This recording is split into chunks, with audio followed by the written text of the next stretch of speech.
ये अब हम लोग अगला सिद्धांत देखते हैं, आत्मयुग्मन का सिद्धांत, सेल्फ इंटीग्रेशन टेस्ट।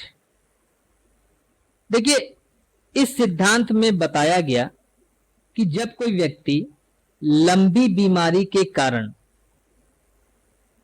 स्वयं पर नियंत्रण रखने में असमर्थ हो जाता है तो उसे भी विकृत चित्ता का बचाव मिलना चाहिए। देखिए, इसकी जब आप कोडिंग पढ़ेंगे तो खुद ही आपको एक समझ में आ रहा होगा कि ये एक सजेशन के रूप में है और इसे वाकई में आज तक एक सजेशन के रूप में लिया जा रहा है। ठीक है ना, मैंडेटरी नहीं है कि इस टेस्ट को फॉलो किया जाए। ये तथ्य एवं परिस्थितियों के अनुसार एक सजेशन के रूप में प्रयोग में लाया जाता है।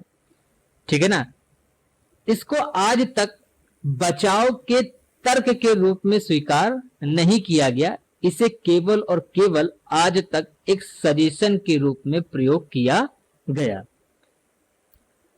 ठीक है ना, यानी अगर कोई व्यक्ति क्या है, मानसिक बीमारी से ग्रसित है और इतना लंबी बीमारी हो गई या इतनी गंभीर बीमारी हो गई कि उसका क्या हो गया, अपने स्वयं पर नियंत्रण रखना मुश्किल हो गया या असमर्थ हो गया, तो जाहिर सी बात है उसे क्या मिलना चाहिए, बचाव मिलना चाहिए। ठीक है ना, तो ये आज तक एक सजेशन के रूप में लिया जा रहा है, कोई एक ये बचाव का तर्क नहीं बन पाया आज तक। ठीक है, अगला सिद्धांत है डरहम का सिद्धांत, जिसे डरहम बनाम यूएसए के वाद में प्रतिपादित किया गया। क्या था इसमें? देखिए, इसमें यह था कि अगर चित्त विकृता का बचाव आपको लेना है तो चित्त विकृता के बचाव के लिए केवल आपको इतना ही प्रूफ नहीं करना होगा, साबित नहीं करना होगा कि आप किसी मानसिक रोग या दोष से पीड़ित हैं, बल्कि आपको यह भी साबित करना होगा कि जो आपने आपराधिक कार्य किया है वह उस मानसिक रोग या दोष के कारण किया है, अर्थात उस आपराधिक कृत्य और अभियुक्त का जो मानसिक रोग है या दोष है, उन दोनों के बीच में एक संबंध होना चाहिए, एक कारणात्मक संबंध होना चाहिए। यानी वो आपराधिक कृत्य उस अभियुक्त की मानसिक स्थिति या मानसिक दोष के कारण होना चाहिए। ठीक है ना, यानी हम बोल सकते हैं कि इस सिद्धांत में मैकनाटन के सिद्धांत के साथ साथ इर्रेसिबल इंपल्सन के सिद्धांत के नियम को भी समाहित किया गया। इर्रेसिबल इंपल्सन क्या है? इर्रेसिबल इंपल्सन, इसको हम लोग दुर्निवार मनोवेग भी बोलते हैं। दुर्निवार मनोवेग ऐसी अवस्था होती है जिसमें किसी मानसिक रोग या दोष से पीड़ित होने के कारण किसी व्यक्ति द्वारा कोई आपराधिक कृत्य कर दिया जाता है। ठीक है ना, यह डरहम का सिद्धांत है। डरहम के सिद्धांत में इस बात को बताया गया। तो ये आपकी चित्त विकृता से संबंधित सारे सिद्धांत हो गए। ठीक है, अब हम लोग नया टॉपिक देखने जा रहे हैं, चिकित्सीय चित्त विकृता और विधिक विकृत चित्ता में अंतर। चलिए देखते हैं हम लोग। हां, देखिए, चिकित्सीय विकृत चित्ता और विधिक विकृत चित्ता। अब आप लोग कहेंगे दोनों हैं तो विकृत चित्ता, अब बचाव हमें विकृत चित्ता का मिलता है, तो नहीं, बचाव हमें हमारी जो धारा 84 है आईपीसी का, वह हमें विकृत चित्ता का नहीं, वह हमें विधिक विकृत चित्ता का बचाव देती है। अब आप कहेंगे इन दोनों में क्या अंतर है? तो भैया वही बताने के लिए तो हम यहां बैठे हैं। तो आइए देखते हैं चिकित्सीय विकृत चित्ता और विधिक विकृत चित्ता में क्या अंतर है। देखिए, देखिए, चिकित्सीय विकृत चित्ता जो होती है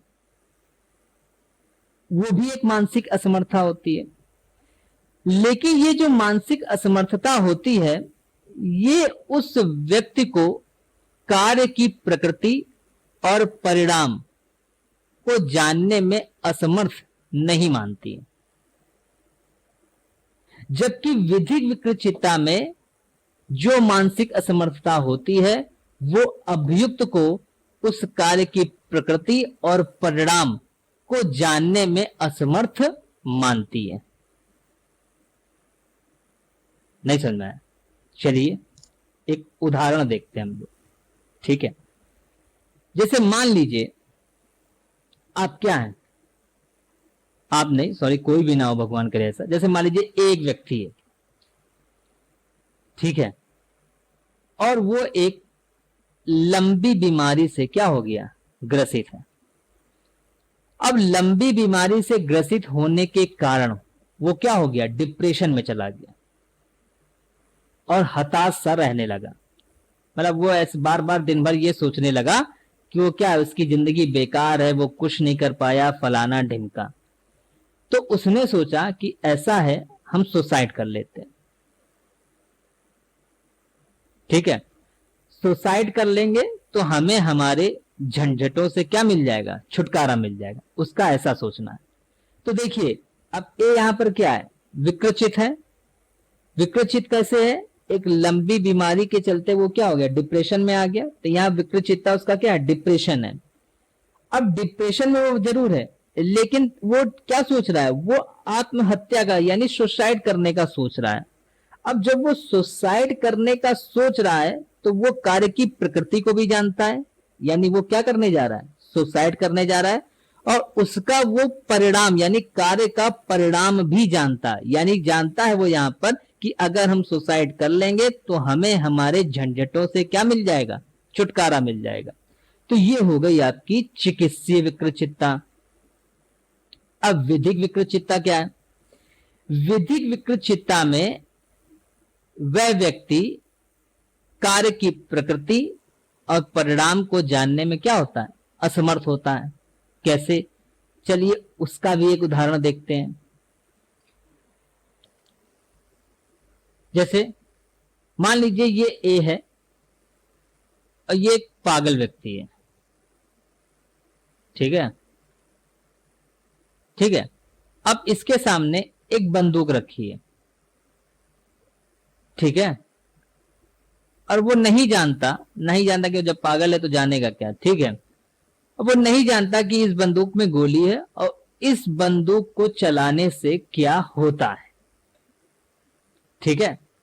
तो वो क्या करता है, उस बंदूक को उठाता है और बी के ऊपर चला देता है, जिससे बंदूक से गोली निकलती है जो जाके बी के लगती है, जिससे बी क्या हो जाता है, मर जाता है।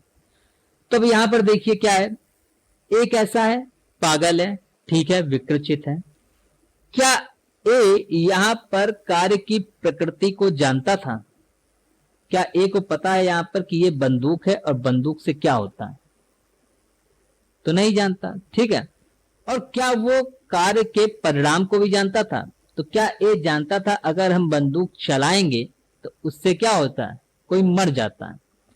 तो ए यहां पर ये भी नहीं जानता था।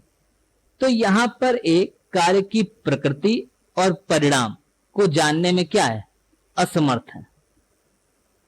तो ए को यहां पर विधिक विकृतचित्ता के अंतर्गत बचाव मिलेगा,